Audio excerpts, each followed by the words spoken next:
So இந்த மோசே ஆண்டவர்கிட்ட ஒரு ரிக்வெஸ்ட் பண்ணுறார். மோசஸ் ஆண்டவர்கிட்ட ஒரு ரிக்வெஸ்ட் பண்ணுறார். எக்ஸோடஸ் யாத்திராகமம் 33வது அதிகாரம் 18 வசனத்திலிருந்து 23வது வசனம் வரைக்கும் வாசிங்க. Exodus chapter 33 verse 18 to 23. Exodus chapter 33 18 to 23. அப்பொழுது அவன் உம்முடைய மகிமையை எனக்கு காண்பித்தருளும் என்றான். அதற்கு அவர் என்னுடைய தயை எல்லாம் நாள் உனக்கு முன்பாக கடந்து போக பண்ணி கர்த்தருடைய நாமத்தை உமக்கு முன்பாக கூறுவேன். எவன் மேல் கிருபையாய் இருக்க சித்தமாய் இருப்பேனோ அவன் மேல் கிருபையாய் இருப்பேன். எவன் மேல் இரக்கமாய் இருக்க சித்தமாய் இருப்பேனோ அவன் மேல் இரக்கமாய் இருப்பேன் என்று சொல்லி நீ என் முகத்தை காண மாட்டாய். ஒரு மனுஷனும் என்னை கண்டு உயிரோடு இருக்க கூடாது என்றார். பின்னும் கர்த்தர் இதோ என் அண்டையில் ஒரு இடம் உண்டு. நீ அங்கே கன்மலையில் நில்லு. என் மகிமை கடந்து போகும் மட்டும் நான் உன்னை அந்த கன்மலையின் வெடிப்பிலே வைத்து நான் கடந்து போக மட்டும் என் கரத்தினால் உன்னை மூடுவேன். பின்பு என் கரத்தை எடுத்து அப்பொழுது என் பின்பக்கத்தை காண்பாய். என் முகமோ காணப்படாது என்றார். அல்லேலூயா. சத்தமா ஆமென் சொல்லுங்களேன். ஆண்டவர்கிட்ட மோசே என்ன ரிக்வெஸ்ட் பண்றாருன்னா, நானும் உங்களுடைய மகிமையை, அதாவது நான் உங்களுடைய முகத்தை பார்க்கணும் அப்படின்னு ஆண்டவர்கிட்ட ஒரு ரிக்வெஸ்ட் பண்றார். ஆண்டவருக்கு அதாவது ஆண்டவர் மோசைக்கு ஒரு மினிஸ்ட்ரி கொடுத்துருக்கிறாரு, ஊழியை கொடுத்துருக்கிறாரு, ஒரு பொசிஷனை கொடுத்துருக்கிறாரு, ப்ரொமோஷனை கொடுத்துருக்கிறாரு, எல்லாமே கொடுத்துருக்கிறாரு. எந்த ஸ்தானத்தில் நின்றுட்டு இருந்தாலும் இந்த தேவ மனுஷனுக்கு இருக்கிறதான ஒரு பெரிய ஒரு ஆசை என்னன்னா, எது வேணா நீங்க கொடுங்க, எந்த பொசிஷனா இருக்கட்டும், நான் எவ்வளவு உயர்லனா இருக்கட்டும், தாழ்வில்லைனா இருக்கட்டும், ஆனா எப்பவுமே என் இருதயத்தில் இருக்கிற ஒரே ஒரு ஆசை உங்க முகத்தை பார்க்கணும். அல்லேலூயா. உங்களுக்கு அதை தான் சொல்கிறேன். நீங்கள் எந்த கட்டத்தில் இருந்தாலும், எந்த உயர்வில் இருந்தாலும், ஒரு நாள் நீங்கள் அடிபட்டு கீழே விழுந்து அழுது கதறிட்டு இருக்கிற நேரத்தில் ஆண்டவரை தேடி வந்தீங்க தெரியுமா, அப்போ மாத்திரம் ஆண்டவருடைய முகத்தை தேடுறதில்ல. இன்னைக்கு நீங்கள் நல்ல ஸ்தானத்தில் இருந்தாலும் அந்த ஸ்தானத்தை கொடுத்தது கர்த்தர் என்பதை நினைவு கூர்ந்து, இந்த ஸ்தானத்தை காட்டிலும், பொசிஷனை காட்டிலும், ப்ரொமோஷனை காட்டிலும் என் ஆண்டவருடைய முகத்தை நான் பார்க்கணும். அல்லேலூயா. என்ன சொல்றேன்னா, நீங்க நல்லா இருக்கும்போது கூட கர்த்தருடைய முகத்தை தேடுகிற ஒரு எண்ணம் உங்களுக்குள்ள இருந்துச்சுன்னா அது ஆண்டவருக்கு பிடிச்ச ஒரு பழக்கம். அது ஆண்டவருக்கு பிடிச்சதான ஒரு, ஆண்டவருக்கு ரொம்ப இஷ்டம். மோசையை விட்டு கொடுக்கறது இல்லை, தாவீதை கர்த்தர் விட்டு கொடுக்கறது இல்லை. மோசே அவன் எங்கும் வீட்டில் உண்மை உள்ளவன், அவனோடு நான் மறைமுகமா இல்லை, அவனோடு முகமுகமா நான் பேசுவேன், அவனோடு பிரத்யேகமா நான் பேசுவேன். நான் பழைய தீர்க்க தரிசிங்க கிட்ட பேசுறேன் தெரியுமா, எல்லா தீர்க்க தரிசிகள்கிட்ட பேசுறது போல நான் மோசையோடு பேசுவதில்லை, நான் பிரத்யேகமா பேசுவேன். ஏன்னா மோசை எனக்கு இஷ்டம். ஏன் மோசை ஒரு மரம் மட்டும் என் முகத்தை தேடணும் இல்லை, எப்பவுமே என் முகத்தை பார்க்கணும்னு மோசையோட ஆசை. அல்லேலூயா. இன்னைக்கு கர்த்தருடைய முகத்தை நீங்க தரிசிக்கணும்ன்ற ஒரு எண்ணம் என்னைக்குமே இருக்கணும். நல்லா புரிந்து கொள்ளுங்க. இந்த தேவனுடைய முகத்தை நீங்க தரிசிக்கணும்னாலும், நீங்க ஆண்டவருடைய சத்தத்தை கேட்கணும்னாலும், இந்த பிதாவுடைய மகிமையை நீங்க பார்க்கணும்னாலும், நீங்க தானா உங்க பலத்துல, உங்க பிரயாசத்துல, உங்களுடைய எந்த ஒரு காரியத்தை கொண்டு கர்த்தர் இடத்துல அண்டிய நீங்க சேர முடியவே முடியாது. நீங்க பிதாவுடைய முகத்தை தரிசிக்கணும்னா, அவருடைய முகத்தை நீங்க பார்க்கணும்னா, அவருடைய மகிமையை நீங்க அனுபவிக்கணும்னா, உங்களுக்கு வேற யாரும் இல்லை, இயேசு என்கிற வழி வேணும். அல்லேலூயா. ஏசப்பா என்ன சொல்றாரு, நானே வழியும் சத்தியமும் ஜீவனுமா இருக்கிறேன், என்னை இல்லாமல் ஒருவனும் பிதாவின் இடத்தில் வர முடியவே முடியாது. நல்லா புரிஞ்சுக்கோங்க. இந்த பழைய ஏற்பாட்டில் மோசே ஆண்டவரை பார்க்கணும்னு ஆசை. ஆனா ஆண்டவர்கிட்ட இவர் கேட்டது உங்க முகத்தை பார்க்கணும், உங்களுடைய மகிமையை பார்க்கணும். ஆண்டவரும் சொல்றாரு, நீ என் முகத்தை பார்க்கணும்னு ஆசைப்படுற, என்னுடைய முகத்தை பார்த்த ஒருத்தவங்களும் உயிரோட இருந்தது கிடையாது. ஆனா ஆண்டவர் என்ன சொல்றாருன்னா, நான் என் முகத்தை காட்டல, ஆனா என்னுடைய முதுகை நான் காட்டுறேன் அப்படின்னு சொல்லி அவன் அதை கண்டார். அப்படின்னா அந்த இடத்துல அந்த இடத்துல இருக்கிறத நம்ம இப்பதான் வாசிச்சோம். நல்லா புரிந்து கொள்ளுங்க. இவர் பொண்ணை கேட்கல, பொருளை கேட்கல, ஆஸ்தியை கேட்கல, பேரை கேட்கல, புகழை கேட்கல, ப்ரொமோஷனை கேட்கல, அழகை கேட்கல, வசதியை கேட்கல. இவர் கேட்டதெல்லாம் ஆண்டவருடைய முகத்தை பார்க்கணும். எனக்கு என்ன தெரியல ஆண்டவரே, நீங்கள் எப்படி இருப்பீங்க நான் பார்க்கணும், உங்கள் முகத்தை நான் தரிசிக்கணும், உங்களை டச் பார்க்கணும்னு எனக்கு ரொம்ப ஆசையாக இருக்குது ஆண்டவரே, உங்கள் கூட நடக்கணும்னு ஆசையாக இருக்குது. ஏன்னா இவர் மேபி படிச்சிருப்பார், ஆண்டவரே ஏனோக்கு உங்கள் கூட நடந்து வந்தாராமே, ஏனோக்கு கூட பேசுனீங்களாமே, நோவா கூட நீங்கள் பேசுனீங்களாமே, ஏன் கூட நீங்கள் பேசுவீங்களா? நான் நினைக்கிறேன் அவருக்கு அப்படியேற்பட்ட வாஞ்சை இருந்ததுனால தான் அந்த வாஞ்சை நிமித்தமாய் கர்த்தர் அவரோடு கூட பேசிட்டே இருக்கிறார். அல்லேலூயா. சோ கர்த்தருடைய சத்தத்தை கேட்கிறாரு, கர்த்தருடைய சத்தத்தை தேவ தூதர்கள் மூலியமாய் பெற்றுக்கொள்கிறாரு, கர்த்தருடைய சத்தத்தை முச்செடி மூலியமாய் சத்தத்தை கேட்கிறாரு. ஆனாலும் கர்த்தரிடத்துல வேண்டிக் கொண்ட தன்னுடைய முகத்தை பார்க்கவே இல்லை. அல்லேலூயா. நான் ஏற்கனவே சொன்ன மாதிரி இயேசு இல்லாமல் பிதாவிடத்துல ஒருத்தரும் போக முடியாது, பிதாவை தரிசிக்க முடியாது. இந்த இயேசு பூமியில வந்து என்ன சொல்றாரு? இருதயத்தில் சுத்தம் உள்ளவர்கள் பாக்கியவான்கள், அவங்க தான் தேவனை தரிசிப்பாங்க. என் இருதயம் சுத்தம் இல்லாம நான் ஆண்டவரை தரிசிக்க முடியவே முடியாது. என் இருதயம், வாசிங்களா அந்த வசனம், மத்திய 5வது அதிகாரம் 8வது வசனம் வாசிங்க. இருதயத்தில் சுத்தம் உள்ளவர்கள் பாக்கியவான்கள், அவர்கள் தேவனை தரிசிப்பார்கள். இருதயத்தில் சுத்தம் உள்ளவர்கள் பாக்கியவான்கள், அவர்கள் தேவனை தரிசிப்பார்கள். அப்போ இருதயம் சுத்தம் இல்லாமல் பிதாவை, தேவனை நம்மால் தரிசிக்க முடியவே முடியாது. நல்லா புரிந்து கொள்ளுங்க. ஏன் அப்படின்னா இதே இயேசு கிறிஸ்துவே தான் சொல்றாரு. மார்க் 7வது அதிகாரத்தில் 21, 22, 23 ஏறக்குறைய 13 கெட்ட சுபாவங்கள் சரீரத்தில் அல்ல இருதயத்தில் ஒளிந்திருக்கிறதை கர்த்தர் காட்டுகிறார். வாசிங்களா. Mark chapter 7 verse 21, 22 and 23. எப்படியெனில் மனுஷருடைய இருதயத்துக்குள்ளிருந்து பொல்லாத சிந்தனைகளும் விபச்சாரங்களும் வேசித்தனங்களும் கொலைபாதங்களும் களவுகளும் பொருளாசைகளும் துஷ்டத்தனங்களும் கபடும் காமவிகாரம் வன்கண்ணும் தூஷணமும் பெருமையும் மதிகேடும் புறப்பட்டு வரும். பொல்லாங்கானவைகளாகிய இவைகள் எல்லாம் உள்ளத்திலிருந்து, வேற எங்கேயுமே இல்ல, ஹார்ட்ல இருந்து. இவைகள் எல்லாம் எங்க இருந்து வருதா?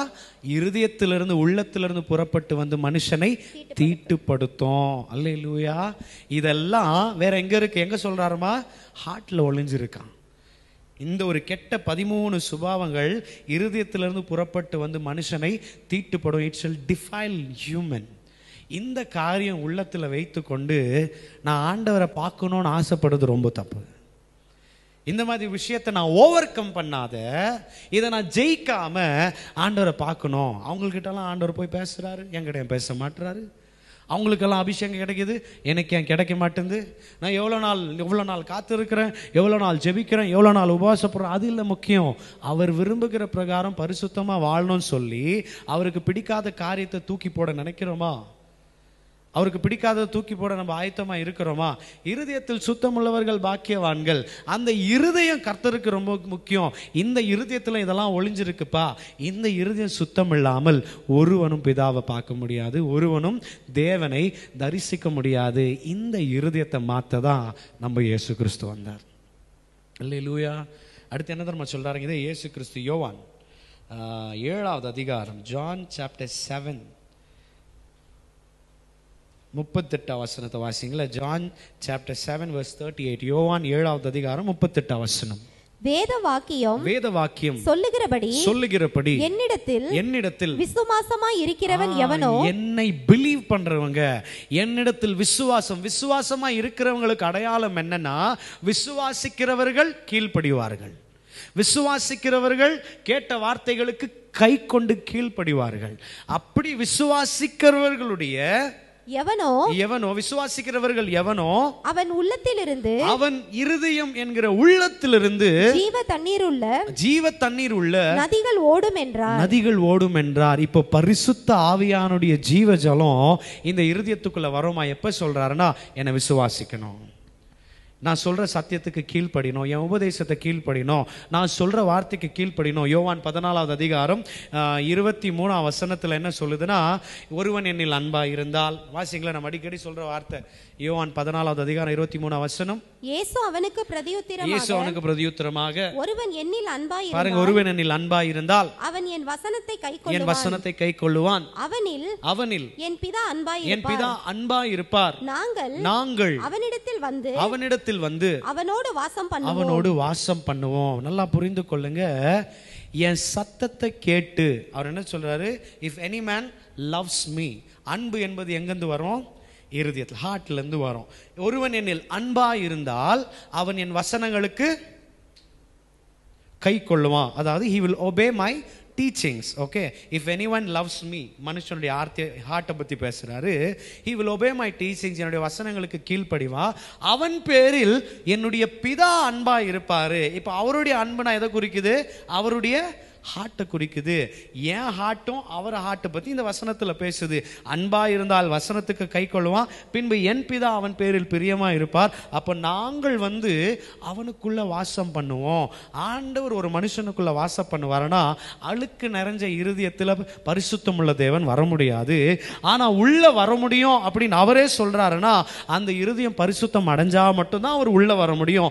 எப்படி என்னுடைய இருதயம் பரிசுத்தமா மாறுதுன்னா, நான் கேட்கிற உபதேசத்தின் நிமித்தமாய் என் இருதயம் சுத்தமாகிறது. அல்லேலூயா. யோவான் 15வது அதிகாரம் 3வது வசனத்தில் ஆண்டவர் சொல்றாரு இல்லைங்களா, நான் பேசின உபதேசத்தினாலே. வாசிங்களா, John chapter 15 verse 3. Now you are clean through the word which I have spoken up to you. வாசிங்களா, நான் உங்களுக்கு சொன்ன உபதேசத்தினாலே நீங்கள் இப்பொழுதே சுத்தமாய் இருக்கிறீர்கள். நீங்கள் சுத்தமாய் இருக்கிறீர்கள். அப்போனா ஆண்டவருடைய வார்த்தை என் இருதயத்தை சுத்தமாக்க முடியும். அல்லேலூயா. சத்தமா ஆமென் சொல்லுங்களேன். இருதயத்தை சுத்தமாக்க முடியும். ஃபர்ஸ்ட் நீங்க இயேசுவை, அதாவது பிதாவை, தேவனுடைய முகத்தை, அந்த பரலோக தேவனுடைய அந்த ஒரு தரிசனத்தை நீங்கள் அவரை பார்க்கணும் அப்படின்ற ஒரு எண்ணம் உங்களுக்கு வந்துச்சுன்னா, அந்த பரலோகத்தின் தரிசனத்தை அவரை பார்க்கணும், அவரை தொட்டு பார்க்கணும், அவரை ஃபீல் பண்ணணும், அவர் அன்பை நான் உணரணும் அப்படின்ற ஒரு எண்ணம் உங்களுக்குள்ளே வந்துச்சுன்னா, முதலாவது உங்கள் இருதயத்தை நீங்கள் செக் பண்ணுங்க. தாவீது என்ன சொல்றார் சொல்லுங்க, 139வது சங்கீதம் கடைசி 2வது வசனத்தில் வேதனை உண்டாக்குகிற வழி, 139 லாஸ்ட் 2 verse வாசிங்களா. 139வது சங்கீதம் கடைசி 2 வசனம், 24 இல்லைங்களா? 24 இல்லைங்களா? 23 24. 139 சங்கீதம் 139 23 24. தேவனே என்னை ஆராய்ந்து என் இருதயத்தை அறிந்து கொள். வேற எங்கேயுமே கிடையாது. என் இருதயத்தை அறிந்து கொள். என்னை சோதித்து என் சிந்தனைகளை அறிந்து கொள்ளும். வேதனை உண்டாக்கும் வழி என்னிடத்தில் உண்டோ என்று பார்த்து நித்திய வழியிலே என்னைய நடத்தும். அல்லேலூயா. அப்ப தாவீதும் என்ன சொல்றாருன்னா, ஆண்டவரே என்னுடைய இருதயத்தை நீங்க கொஞ்சம் செக் பண்ணி சுத்தமாக்குங்க. அதே தாவீது 139வது சங்கீதம் 11வது வசனத்தை வாசிங்களேன். Psalm 119 verse 11 வாசிங்களேன். 119வது சங்கீதம் 11வது வசனத்தை வாசிங்க. இதே தாவீது சொல்றாரு, I have hidden your word in my heart so that I may not sin against you. வாசிங்க. நான் உமக்கு விரோதமாய் ஆண்டவருக்கு விரோதமாய் நான் பாவம் செய்யக்கூடாது இருக்கிறதுக்கு உங்களுடைய வசனத்தை என் இருதயத்தில் வைத்தேன். என்னுடைய இருதயத்தில் நான் வைத்திருக்கிறேன். If there is word of God in your heart, நீங்க சுத்தமாக்க முடியும். அடுத்து சுத்தமா அந்த வார்த்தை உங்களை காப்பாற்ற முடியும். இந்த வார்த்தை தான் என் இருதயத்தை சுத்தமாக்கும். அல்லேலூயா. இந்த வார்த்தை யார் தெரியுங்களா? அதான் இயேசு கிறிஸ்து. அல்லேலூயா. இந்த இயேசு கிறிஸ்து என்கிறதான வார்த்தை உன் வாழ்க்கையிலும் உன் இருதயத்திலையும் வந்துட்டாருன்னா, இந்த இயேசு மூலியமா நீங்க பிதாவை பார்த்துட முடியும். இந்த இயேசு மூலியமா பிதாவுடைய தரிசனம், பிதா இடத்துல இருக்கிற கிஃப்ட், பிதா கிட்ட இருக்கிற உன்னுடைய பிளான், பிதா இடத்துல இருக்கிறதான உன்னுடைய எண்ணம், எல்லாவற்றையும் இந்த இயேசுவின் மூலியமா உங்களால பார்க்க முடியும். யோவான்ல என்ன இருக்கு? யோவான் 1வது அதிகாரம் 1வது வசனம், John chapter 1:1, in the beginning was the word and the word was with God and the word was God. ஆதியிலே வார்த்தை இருந்தது, அந்த வார்த்தை தேவனோடு இருந்தது, அந்த வார்த்தையே தேவனாய் இருந்தார் அப்படின்னு சொல்லி, அதிலே 14வது வசனத்தில் என்ன சொல்லுது? And the word became flesh. அந்த வார்த்தை மாம்சமாகி, அல்லேலூயா, மாம்சமாகி மரியாள் என்கிறதான ஒருத்தர் அவங்களுடைய வயிற்றுக்குள்ள இருந்து வெளியே வந்து எல்லார் மத்தியில் உலாவினார் அப்படின்னு சொல்லி நம்ம பார்க்கிறோம். அந்த வார்த்தை என்கிற இயேசு கிறிஸ்து எழுத்தா இல்லாமல், வார்த்தை என்கிற இயேசு கிறிஸ்து ஏதோ ஒரு ஸ்பீக்கர் பாக்ஸில் கேட்கிற சத்தமா இல்லாம, வார்த்தை என்கிற இயேசு கிறிஸ்து டெக்ஸ்ட் புக்கை போல இருக்கிறதான இந்த புத்தகத்திலேயே ஒரு எழுத்தா இல்லாம, வார்த்தை என்கிற இயேசு கிறிஸ்து என் உள்ளத்துல வந்துட்டாருன்னா அவருடைய உபதேசம் என் உள்ளத்தில் வந்துடுச்சுன்னா என் இருதயத்தில் இருக்கிற எல்லா கருபொழிகள் வெளியே போயிடும். என் இருதயத்தில் இருக்கிற எல்லா கசப்பு, என் இருதயத்தில் இருக்கிற எல்லா வைராக்கியம், என் இருதயத்தில் இருக்கிற எல்லா பிசாசு தனக்குரிய எல்லா சுபாவங்கள் என்னை விட்டு வெளியே போயிடும். இப்போ இயேசுவை கேட்ட சுபாவம் எனக்குள்ள வந்துடும். அப்பா நான் பார்க்கணும்னு ஆசைப்பட்டாலே உடனே ஆண்டவர் அந்த பிதாக்குரிய தரிசனத்தை யோசிச்சு பாருங்க. யோவானை யார் கொண்டு போனது?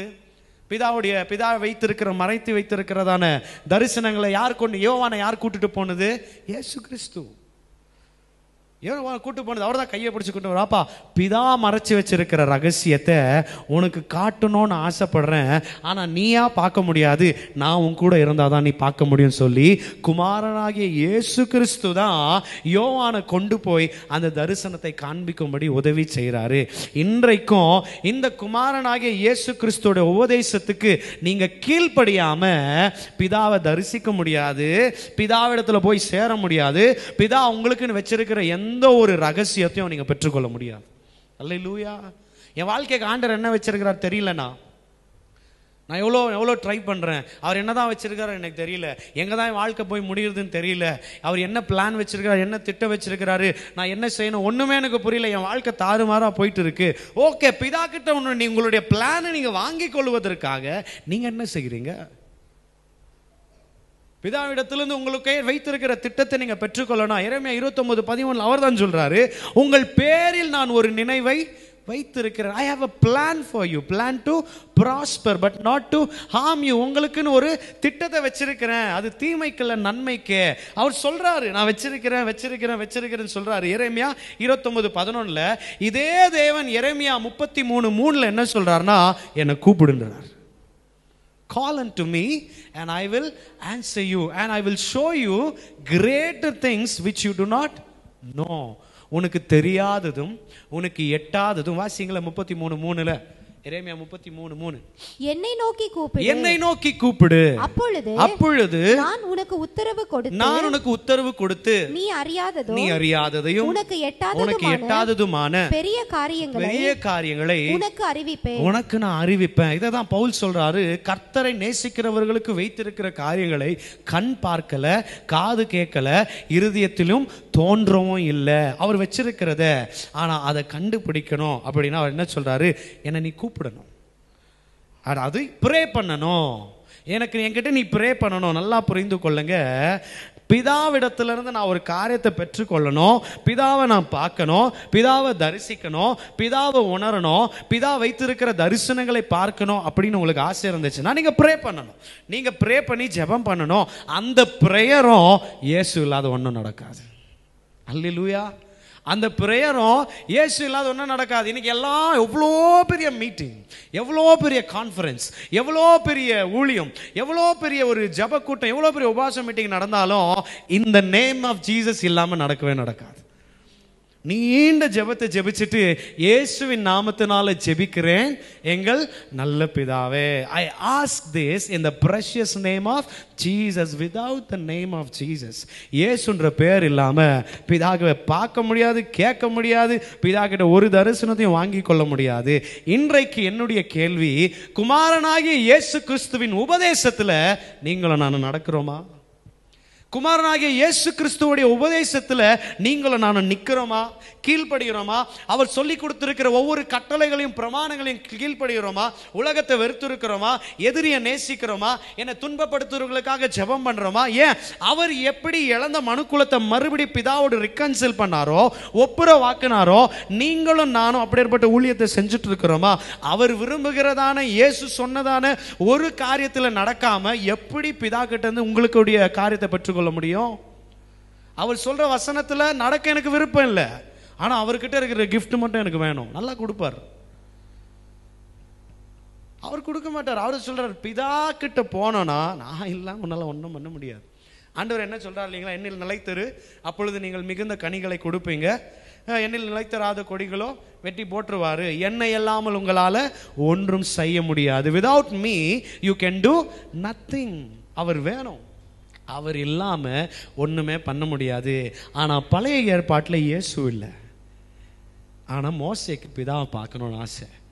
பிதாவுக்கு மோசே கேட்கறது ஜென்யூனா இருக்கு, அவர் பொண்ணையும் பொருளையும் கேட்கலையே, அவர் வேற எதையும் கேட்கலையே, என் முகத்தை தானே கேட்கணும்னு ஆசைப்படுறார். ஒரு நாள் வரட்டும், ஒரு நாள் வரட்டும், என் வார்த்தை, நான் தானே வார்த்தை, நானே வார்த்தையா என் வார்த்தையை அனுப்பி நானே சாயலா மாறி ஒரு நாள் நான் மோசையை போய் மீட் பண்ணுறேன். மோசே, நீ ஒரு நாள் என் முகத்தை பார்க்கணும்னு ஆசைப்பட்ட இல்லையா? சொல்கிற பாருங்க, வாசிங்களேன். மத்தேயு 17வது அதிகாரம், மேத்யூ சாப்டர் 17, மத்தேயு 17வது அதிகாரத்தில் ஒரு வசனம் இருக்கு, வாசிங்களேன்.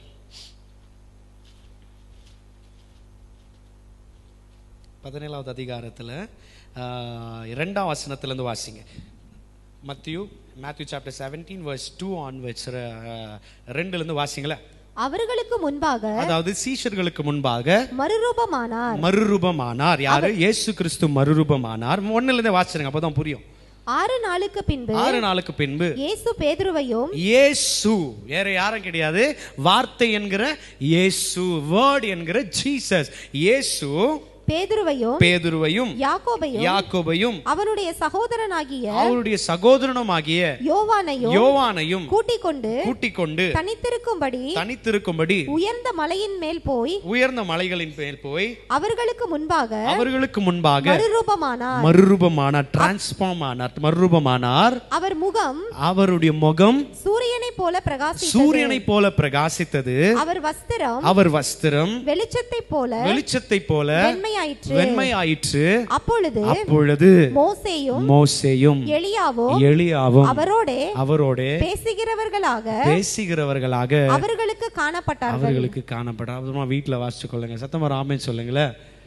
மோசே பிதாவை ஆசைப்பட்டார் பார்க்கணும்னு. இயேசு கிறிஸ்து மலை மேல ஏறின போது, ஏசப்பா மலை மேல, அதாவது கீழே இருந்த ஏசப்பா மலை மேலே ஏறும் பொழுது கீழே இருந்த ஏசப்பா மாதிரியே மேலே ஏசப்பா இல்லை.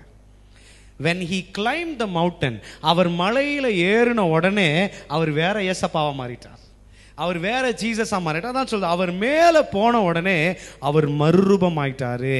ஏன்னா பிதாவின் சாயலின் மகிமையை அவர் அந்த இடத்துல தரித்து கொண்டிருந்தார். அல்லேலூயா, சத்தமா ஆமென் சொல்லுங்களேன். அவர் மலை மேலே ஏறிட்ட உடனே அவர் சாதாரணமாக சீஷருங்கள்கிட்ட பேசுகிற ஏசப்பா மாதிரி இல்லை. சீஷருங்கள்கிட்ட தொட்டு பார்க்குற அளவுக்கு மனுஷனாக தான் காமிச்சார். என்னை தொடுங்க, என் கூட உக்காருங்க, எனக்கு பசி எடுக்குது, எனக்கு வலிக்குது, எனக்கு சாப்பாடு வேணும், எனக்கு உணவு, அப்படி தான் இருந்தார். ஆனால் மலை மேலே போகும்போது மாத்திரம் அவர் கொஞ்சம் டிஃப்ரெண்ட்டாக மாறிட்டார். அல்லேலூயா. ஏன் அப்படின்னா பிதாவின் மகிமை உடையவராக அவர் மாறிட்டார் மலை மேலே ஏறும்போது. ஏன் அப்படின்னா அந்த 2 பேர் நின்று கொண்டிருந்ததான அந்த 2 ஊழியக்காரர்கள், நல்லா புரிந்து கொள்ளுங்க. மோசே பரலோகத்துல போய் பிதாவை பார்க்கணும்னு ஆசைப்படல, பூமியில இருந்து உங்களை பார்க்கணும்னு எனக்கு ஆசையா இருக்கு. பூமியில இருந்தே ஆண்டவர் மோசைக்கு முகத்தை காட்டல, பூமியில இருந்தே ஆண்டவர் மோசைக்கு முதுகு தான் காமிச்சாரு. ஆனா பிதாவுக்கு ஒரு நாள் வரும், இதே பூமியில என் முகத்தை நான் காண்பிப்பேன். ஆண்டவர் வெயிட் பண்ணி இயேசு கிறிஸ்துவுடைய நாள் வந்த உடனே இந்த பிதாவுடைய மகிமையை இயேசு கிறிஸ்து அந்த மலை மேல ஏறுனுடைய பிதாவுடைய சாயல் அப்படியே மகிமையா வெளிச்சமா தரிச்சு, ஒரு நாள் நீ ஆசைப்பட்டல மோசே, இப்போ பாரு. ஒரு நாள் நீ என்கிட்ட பேசணும்னு ஆசைப்பட்டல, இப்போ நீ பாரு. இந்த மோசே எந்த பூமியில பார்க்கணும்னு ஆசைப்பட்டாரோ பார்த்துட்டார். இந்த மோசே எந்த பூமியில பேசணும்னு ஆசைப்பட்டாரோ பேசிட்டாரு. அதுக்கப்புறம் அவங்க ஏதோ கான்வர்சேஷன் பேசிட்டு இருக்காங்க. 2 காரியத்திற்காக ஆண்டவர் மோசேயையும் எலியாவையும் கொண்டு வந்தார். ஒரு காரணம், மோசே கொண்டு வந்ததுக்கான காரணம் என்னன்னா, ஆண்டவர் ஆகிய இயேசு கிறிஸ்து எல்லா ஜனங்களுக்காக மரிக்கிறதுக்காக, எல்லாரும் மீட்கிறதுக்காக மேசியாவா வந்தாரு. அவர் சத்தியத்தை உபதேசினாரு, எல்லாமே பேசினாரு. But nobody is believing Jesus. யாரும் அக்செப்ட் பண்ணிக்கல ஏசப்பாவை.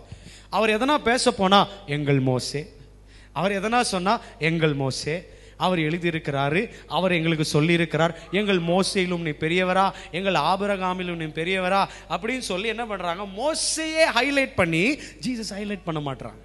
அல்லேலூயா. ஆனால் ஆக்சுவலாக அதுதான் பிதாவுடைய பிளான் என்னன்னா, மனுஷன் ஆண்டவர் விட்டு பிரிஞ்சதுனால, அவங்க பிரிஞ்சிட்டதுனால எப்படியாவது இவங்களை சேர்க்கணும். ஆனால் இவர் சேர்க்கணும்னு ஆசைப்பட்டா இவங்க அசுத்தமாக மாறிட்டாங்க.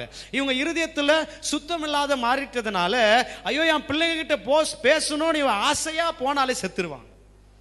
இவர் ஆசையா போனல் சேர்த்து. அதனால என்ன பண்றாருன்னா, என் பிள்ளைங்க கிட்டவும் போக முடியாது, பேசலாம் நினைச்சு பேசினாலும் கேட்க முடியல, வேணாம் கேட்க முடியல ஆண்டவரே, மோசையை பேச வைங்க அப்படின்னு சொல்றாரு. சத்தமும் கேட்க முடியல, என்னை பார்க்கறதுக்கும் அவங்க தகுதியா இல்லை, இயேசு வர்றதுக்கு இன்னும் சில நாட்கள் இருக்கு, என் குமாரன் அடுப்பதற்கு சில நாட்கள் இருக்கு, அது வரைக்கும் இவங்களை காப்பாற்றணும், என்ன பண்ணலாம், இவங்களுக்கு ஒரு பயத்தை உண்டாக்கலாம்னு சொல்லி பிரமாணத்தை கொடுக்கிறார், ஒரு லா கொடுக்கிறார். இதை செய்தா இப்படி ஆயிடும், அதை செய்தா இப்படி ஆயிடும், இதை படிக்கும் போது ஒரு பயம், இதை செஞ்சனா அவ்வளவுதான் இப்படி ஆயிடும். ஒரு குழந்தைய ஒரு கேண்டில் கிட்ட போய் விளையாடிட்டு இருக்கும்போது அது சுட்டுடும், அங்க போகாது அப்படின்னு சொன்னா அந்த குழந்தைக்கு பயத்தை உண்டாக்குறோம். இப்ப பயத்தினால அந்த குழந்தை என்ன பண்றதுல, அதை போய் டச் பண்றதுல. இப்ப பிதா என்ன பண்றாருன்னா, மனுக்குலத்துக்கு ஒரு பயத்தை உண்டாக்குறார். அந்த பயத்தின் நிமித்தமா அவங்க தப்பு செய்யக்கூடாதுன்னு சொல்லி. ஆனா அது பிதாவுடைய பிளான் கிடையாது. என் பிள்ளைங்களுக்கு பயம் கொடுத்தணும்னு அவருக்கு ஆசை கிடையாது, என் பிள்ளைங்களுக்கு அன்பு மட்டும் தான் காட்டணும் அப்படி ஆசை. Because God is love. ஆண்டவர் அன்பா இருக்கிறவர், ஆண்டவர் அரவணிக்கிறவர், ஆண்டவர் நேசம் உள்ளவர். ஆனா நேசிச்சு இவங்கிட்ட பேசினாலும் செத்து போயிடுவாங்க, எப்படியாவது என் பிள்ளைங்களை காப்பாற்றணும்னு சொல்லி பயப்படத்தக்கதான பிரமாணத்தை எழுதுறார். எழுதிட்டு அவர் டைரக்டா கொடுக்காம என்ன பண்றாருன்னா, மோசே இங்க வான்னு கூப்பிட்டு மோசேக்கு லா கொடுத்துட்டு நீ போய் கொடு. பிதாவுடைய பிளான் என்னன்னா, அந்த லா பத்தி பேசும் போதெல்லாம் உன் பேர் தான் வரணும், என் பேர் வரக்கூடாது. பிதாவுடைய பிளான் என்னன்னா, உன் பேர் தான் வரணும், என் பேர் வரக்கூடாது. அதனால தான் அவங்களும் சொல்றாங்க, எங்கள் மோசே, எங்கள் மோசே எழுதியிருக்கிறார், எங்கள் மோசே. அதுக்கு பிதா ஓகே மோசே பேர் தான் வரணும். பைபிளில் போட்டிருக்கு, யோவான் 1 வாசிக்க வேணாம். அதில் என்ன இருக்குன்னா, பிரமாணம் மோசேயின் கையில் கொடுக்கப்பட்டது. நீ கொடுத்து நான் டைரெக்டாக கொடுக்க மாட்டேன் என் பிள்ளைங்களுக்கு கையில், உன் கையில் கொடுக்குறேன், நீ போய் என் பிள்ளைங்களுக்குள்ள கொடுத்துரு. ஏன் அப்படின்னா, யார் கொடுத்தாங்கன்னும் போது அவங்க மோசே கொடுத்தாங்கன்னு உன் பேர் வரட்டும், என் பேர் வரக்கூடாது. ஏன்னா இது கொடுக்கணும்னு என் ஐடியாவில் இல்லை, இது கொடுக்கணுன்றது என் ஆசையே கிடையாது. டைரெக்டாக பேசணும்னு நினைக்கிறேன், கேட்க முடியல, சரி பயம் கொடுத்தணும் அப்படின்னு நினைக்கிறேன், நீ வேணா பயம் கொடுத்துக்க, உன் பேர் வரட்டும், என் பேர் வர வேணாம். நான் எப்போவுமே எனக்கு அவங்க மேலே பாசம்தான், எப்போவுமே நான் அவங்கள அரவணைக்கணுன்றது தான் என்னுடைய எண்ணம். பைபிள் பாட்டுக்கு வாசிச்சிருங்களேன், 1வது அதிகாரம், யோவான் 1வது அதிகாரத்தில் பிரமாணம் மோசேயின் கையில்.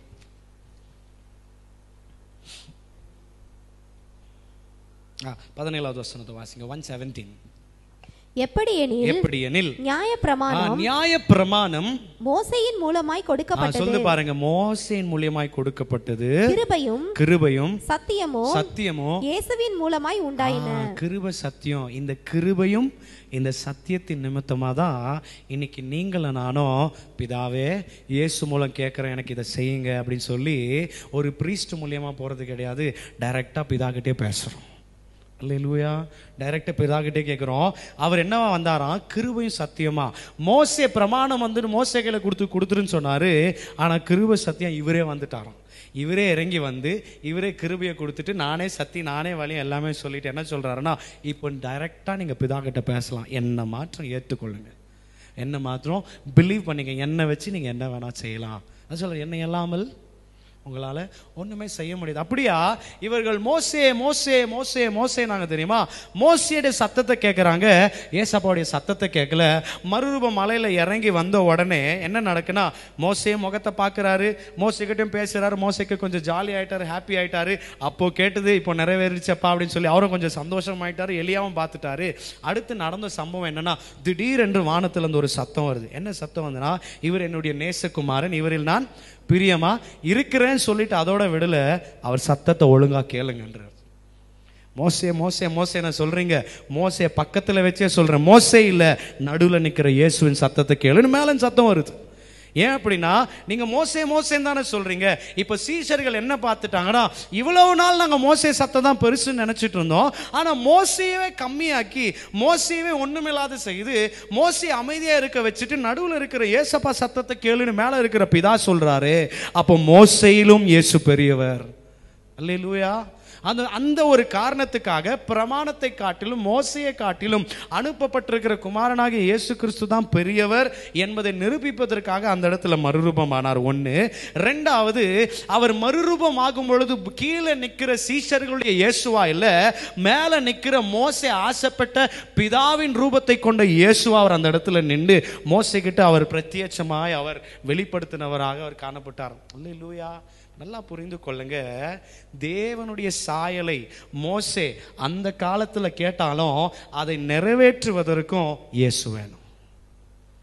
அவருடைய சாயலை பார்க்கணுன்னாலும் இயேசு வேணும். பிலிப்பு கேட்குறாருல்ல, பிதாவை எங்களுக்கு கொஞ்சம் காட்டுங்க சொல்கிறார் இல்லையா, எங்களுக்கு பிதாவை காட்டுங்க, எங்களுக்கு பிதாவை பார்க்கறதுக்கு ஆசையமாக இருக்குது, பிதா பிதா பிதான்னு சொல்கிறீங்களே. அதுக்கு அவர் என்ன சொல்கிறாரு, இன்னும் எவ்வளோ நாள் தான் அவன் கூட இருக்கிறது, என்னை கண்டவன் என் பிதாவை காண்கிறான். அல்லேலூயா. ஸோ பிதா கிட்ட நீங்கள் பேசணுன்னாலும், பிதாவை நீங்கள் பார்க்கணுன்னாலும், பிதாவிடத்தில் உங்களுக்குன்னு வச்சிருக்கிற திட்டத்தை நீங்கள் பெற்றுக்கொள்ளணுனாலும், தரிசனத்தை பார்க்கணுனாலும் இயேசு இல்லாமல் நடக்காது. அல்லேலூயா. பைபிள் என்ன போட்டிருக்கு தெரியுங்களா, பழைய ஏற்பாட்டிலலாம் என்ன நடக்கும்னா, அவங்க வந்துட்டு ஏதாச்சும் ஒரு பாவ நிவாரண பலியை செலுத்தணும், எது பண்ணணுன்னாலும் டைரெக்டாக அவங்க போக மாட்டாங்க. என்ன பண்ணுவாங்க, ப்ரீஸ்ட்டை கூப்பிட்டுட்டு கொஞ்சம் எனக்காக கொஞ்சம் ப்ரே பண்ணிக்கோங்க, ரீகன்சல் பண்ணுங்க, அது ஒரு ஒப்புரவாக்குற ஒரு ஊழியத்தை, அது அப்போ லாஸ்ட் பார்ட்டில் பரிந்து பேசுங்க. ப்ரீஸ்ட் இல்லையா, உங்களுக்கு இதான வேலை, என் பாவத்தை கொஞ்சம் போய் பரிந்து பேசுங்க, இதுக்கு கிஃப்டாக இந்த ஆடை கொடுக்குறேன், மாடை கொடுக்குறேன், இல்லை ஒட்டகை கொடுக்குறேன், ஏதாச்சும் பண்ணி எங்களுக்கு எப்படியாவது கொஞ்சம் மன்னிப்பு வாங்கி கொடுத்துருங்க அப்படின்னு சொல்லி அதை பண்ணிவிட்டு அதுக்கப்புறம் வெயிட் பண்ணுறாங்க. ஆடுகளை கொடுத்துட்டு அப்படியே யோசிப்பாங்க. நான் இப்படி தான் நினைக்கிறேன், மேபி அந்த ஆடை வெட்டும் போது அந்த ப்ரீஸ்டோட முகத்தை பார்த்துட்டே இருப்பாங்க.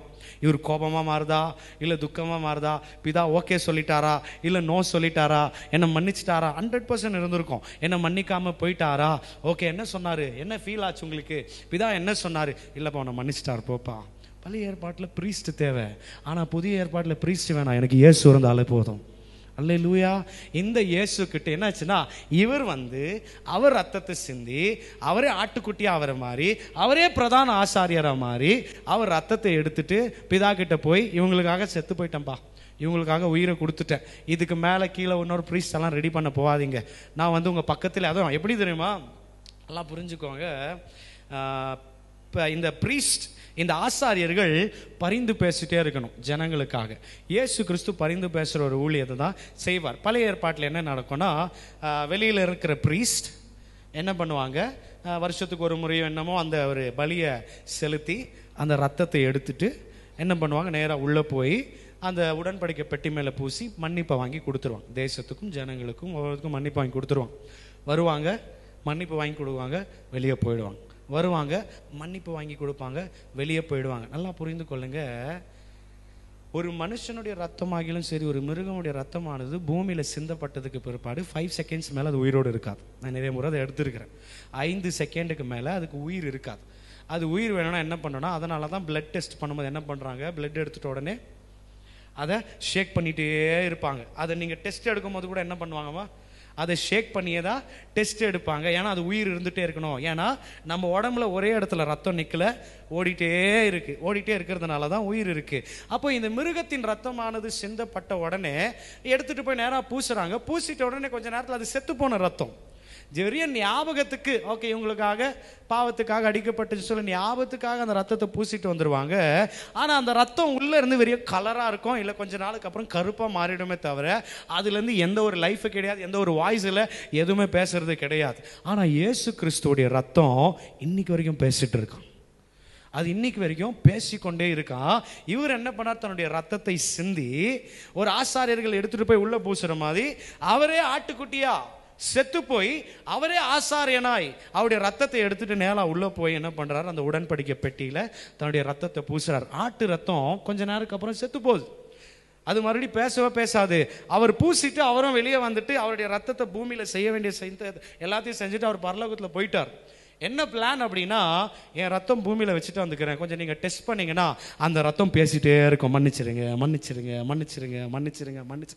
ரெண்டாவது என்ன பண்ணிட்டாருன்னா, அவர் நேராக வந்து ஆசாரியங்க உள்ளே போவாங்க, மன்னிப்பு வாங்கி கொடுத்து வெளியே வந்து, ஓகேப்பா நீ மன்னிக்கப்பட்டாயிடுச்சு, உன் பாவங்கள் மன்னிக்கப்பட்டாச்சு, நீ தைரியமாக போ அப்படின்னு சொல்லுவாங்க. மறுபடியும் ஒரு அடுத்த வருஷம் தப்பு பண்ணார்னா மறுபடியும் வருவார், ஐயா மறுபடியும் தப்பு பண்ணிவிட்டு இந்த ஆடை கொஞ்சம் பலி செலுத்தி கொஞ்சம் இருந்தால் கொஞ்சம் ரிக்வெஸ்ட் பண்ணுங்க, அவரும் செய்வார்.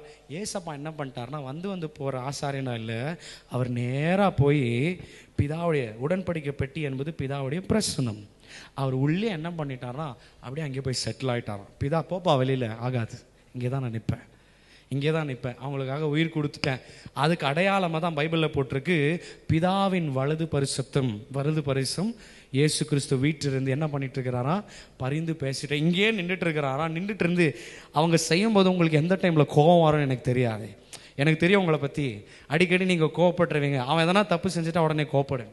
அவன் எதனா கீழே விழுந்துனா உடனே கோவப்படுவீங்க. அவன் மறுபடியும் பலவீனனா எதனா பண்ணிட்டானா, ஆமாம், அது உங்களையா மாற்றிக்க முடியாது. ஏன்னா நீங்கள் நீதி உள்ள தேவன்.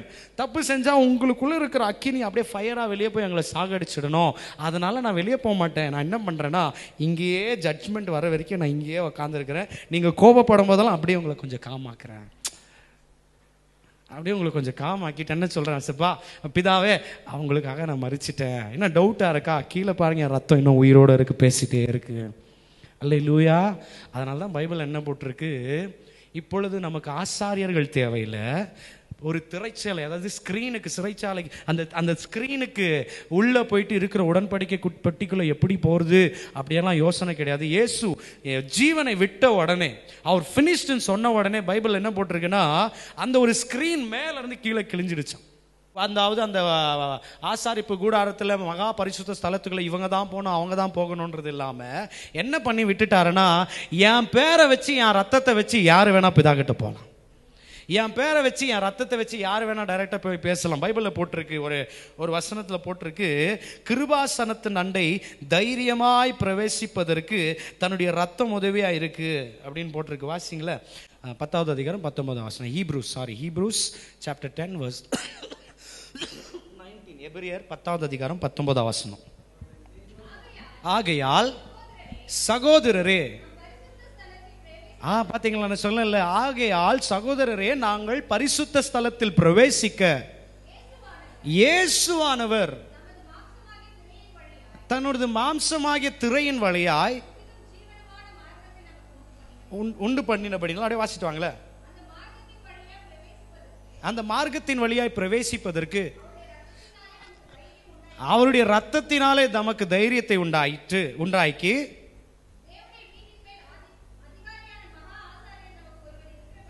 மகா ஆசாரியர் நமக்கு இருக்கிறபடினா, ஆக்சுவலா இந்த ஒரு வசனமும் இன்னொரு வசனத்துல எபிரியர் 4வது அதிகாரம் 16வது வசனம். ஆதலால் நாம் இரக்கத்தை பெறவும் ஏற்ற சமயத்தில் சகாயம் பெறவும் கிருபை அடையவும். இப்போ போல்டா நேராக ஏசப்பாவுடைய ப்ரெசன்ஸுக்குள்ளே போய் அப்படியே பிதா மேலே நீக்கி அப்படியே பேசலாம். இயேசு கிறிஸ்து ஒரு வார்த்தை சொல்கிறாரு, 2 பேர் ப்ரே பண்ண போகிறாங்க. ஒருத்தர் ஆயக்காரனும் இன்னொருத்தர் யார், பரிசேயர் ஆயக்காரர் ஜெபம் பண்ண போகிறாங்க. வெளில இருக்கிற ஆயக்காரர் என்ன பண்ணுறாரு, தன் தலையை வானத்துக்கு துணிந்து ஜெபம் பண்ண முடியாமல் கீழே குனிஞ்சு மார்பில் அணைச்சி, பாவியாக இருக்கிற மேலே என் மேலே மனம் இறங்குங்க. ஏன்னா இயேசு மறிக்கல, ஏன்னா பழைய ஏற்பாட்டின் பிரமாணம். ஆனால் இப்போ we can enter into the holy place with boldness through the blood of Jesus. அவரை பார்த்து டைரக்டாக பேசல. இயேசுவின் நாமத்தில் ஜெபிக்கிறேன் எங்கள் நல்ல பிதாவே. இயேசப்பா பேரில் உங்ககிட்ட கேட்குறேன், உங்களை பார்க்கணும். இயேசப்பா பேரில் கேட்குறேன், எனக்கு உங்களை என்னுடைய தரிசனத்தை காட்டுங்க. இயேசப்பா பேரில் நான் கேட்குறேன், எனக்கு என்ன செய்யணும்னு தெரியல, எனக்கு வெளிப்படுத்துங்க. இயேசுவின் நிமித்தமாய் நம்மால் அவரை தரிசிக்க முடியும். இயேசுவின் நிமித்தமாய் நம்மால் நமக்கு வைத்திருக்கிற திட்டத்தை பெற்றுக்கொள்ள முடியும். இயேசுவின் நிமித்தமாய் அவருடைய பிரசன்னத்தை நம்மளால உணர முடியும். ஆனா இயேசு இல்லாம ஒண்ணுமே செய்ய முடியாது. மோசே ஆசைப்பட்டாரு, ஆனா அந்த நாள்ல நிறைவேற்ற முடியல. ஆனா அது பல வருஷத்துக்கு பிற்பாடு இயேசுவின் நிமித்தமாய் அவர் ஆசைப்பட்டதை பிதா நிறைவேற்றினாரு. அங்கேயும் இயேசுவால மட்டும்தான், இயேசுவின் உதவியின் மூலியமா தான் இந்த பிதாவுடைய முகத்தை, பிதாவுடைய மகிமையை மோசே பார்க்க முடிஞ்சிடுச்சு. இன்றைக்கும் நீங்களும் நானும் இந்த பிதாவிடத்திலிருந்து நீங்கள் ஏதாவது வாங்கணும், பார்க்கணும், பெற்றுக்கொள்ளணும், ஃபீல் பண்ணணும்னா இயேசு இல்லாமல் நடக்காது. இந்த இயேசுவை எப்படி நீங்கள் கொண்டு போகணும், இந்த இயேசு மூலியமாக எப்படி பிதா கிட்ட நீங்கள் நெருங்கி போகணும்னா அவருடைய உபதேசத்தின் மூலியமாக தான். மறுபடியும் சொல்கிறேன், அவர் உபதேசத்தில் நடக்காம, அவருடைய இயேசு கிறிஸ்துவுடைய பிரமாணத்தில் நடக்காம, நான் சொல்லியிருக்கிற இந்த வசனத்தை அப்படின்னு சொல்கிறார்ல, நான் சொல்லியிருக்கிற இந்த உபதேசத்தை கேட்டு நடக்கிறவர்கள் கண்மலை மேலே கட்டப்பட்டிருக்கிற வீடுக்கு சமமாக இருப்பாங்க. புயலோ வெள்ளமோ மழையோ வந்தாலும் அது அவங்கள சேதப்படுத்தாது. என் வசனத்தை கேட்டு நடுங்கிறவர்கள் எவர்களோ, என் வசனத்தை யார் கேட்கிறார்களோ அவர்களே எனக்கு தாயும் தகப்பனுமாக இருக்கிறாங்க. அவர் என்ன சொல்றாருன்னா, என் வசனத்தை நீ கேட்டு நட, நீ பிதா கிட்ட ரீச் ஆகிட முடியும். என் வசனத்தை கேட்டு நடுங்கி நட, அப்பொழுது பாரு எவ்வளோ ஒரு வித்தியாசம் வரும். பிதா இடத்துல இருந்து எப்படியோ பரிசுத்த ஆவியானவருடைய அபிஷேகமே உங்களுக்கு வேணும்னாலும் இயேசு வேணும். இந்த இயேசு தான் மேல் வீட்டாரையில் போய் காத்துருங்க. நான் சொல்றதை கேட்குறீங்களா இல்லையா?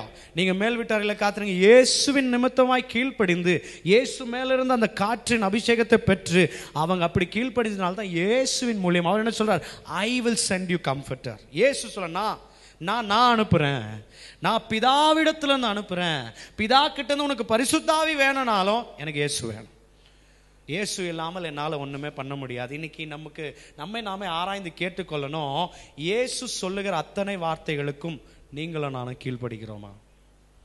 இயேசுவை எவ்வளோ நேசிக்கிறோம், உலகத்தை எவ்வளோ நேசிக்கிறோம் செக் பண்ணுங்க. அதுக்கு ஒரு தீர்க்க தரிசனம் சொல்லணும்னு அவசியம் கிடையாது. இன்னைக்கு உலகத்தில் நான் பற்றி கொண்டு இருக்கிற காரியத்தை ஏன் என்னால் தூக்கி போட முடியல? ஏன் என்னால் வெறுக்க முடியல? ஏன் அவ்வளோ ஈஸியாக அதை நான் தூக்கி போட்டு வெறுத்து தூக்கி போட வர முடியல? ஏன் இயேசுவை காட்டில் நான் அதனால் ரொம்ப லவ் பண்ணுறேன். உலகத்தில் உள்ளவைகள் மேல் அன்பு வைத்தால் அவனிடத்தில் பிதாவின் அன்பு சத்தமாக சொல்லுங்களேன் இல்லவே இல்லை. இன்னைக்கு எதை நம்ம அதிகமாக நேசிச்சுட்டு இருக்கிறோம்? சும்மா வாயளவு கிறிஸ்டியன் சொல்லிக்கலாம், சும்மா வாயளவு நான் இயேசுவை லவ் பண்ணுறேன்னு சொல்லிக்கலாம், சும்மா வாயளவு நான் இயேசு தான் எனக்கு எல்லாமே சொல்லியிருக்கலாம். எப்படி ப்ரூவ் பண்ணுறோம்? How will you prove that you love Jesus? By obeying his commandment. அவருடைய வசனத்தையும் உபதேசத்தையும். அப்படி உபதேசத்தை நீ கீழ்ப்படிஞ்சனாதான் முதலாவது உன் இருதயம் சுத்தமாகும். அப்படி உன் இருதயம் சுத்தமாச்சுனாதான் இருதயத்தில் சுத்தமுள்ளவர்கள் பாக்கியவான்கள், அவரை தரிசிக்க முடியும். Your heart will become clean, your heart will be sanctified only through the word of God. That word is Jesus. இந்த இயேசு இல்லாமல் ஒன்றுமே பண்ண முடியாது. அதனால் இன்னைக்கு நீங்கள் ஆண்டவர்கிட்ட உங்களை ஒப்பு கொடுத்து சொல்லுங்க, ஆண்டவரே எனக்கு இந்த இயேசுவின் உபதேசத்தில் நடக்க என்ன ஒப்பு கொடுங்க. ஏசப்பா இவ்வளோ நாள் உங்களை ஏமாத்திட்டு இருந்தேன், மாயமான ஒரு கிறிஸ்டியன் வாழ்க்கை வாழ்ந்துட்டு இருந்தேன், ஒரு பொய்யான ஒரு வாழ்க்கை வாழ்ந்துட்டு இருந்தேன். உண்மையாக இன்னைக்கு நான் என்னை ஒப்பு கொடுக்குறேன். வாங்க ஆண்டவரே, இந்த பிதாவோடு கூட என்னை சேர்த்துருங்க. அந்த தரிசனத்தை நான் பார்க்கணும், அந்த சத்தத்தை நான் கேட்கணும், எனக்குன்னு வச்சிருக்கிற திட்டத்தை நான் அறிந்து கொள்ளணும். இயேசுவே எனக்கு உதவி செய்யுங்க. இவ்வளோ நாள் உங்களை ஏமாத்திட்டு என்னை மன்னிச்சு இருக்கிற இடத்துல முழங்கால் படிட்டு கண்களை மூடி கரங்களை உயர்த்தி ஆண்டவரை பார்த்து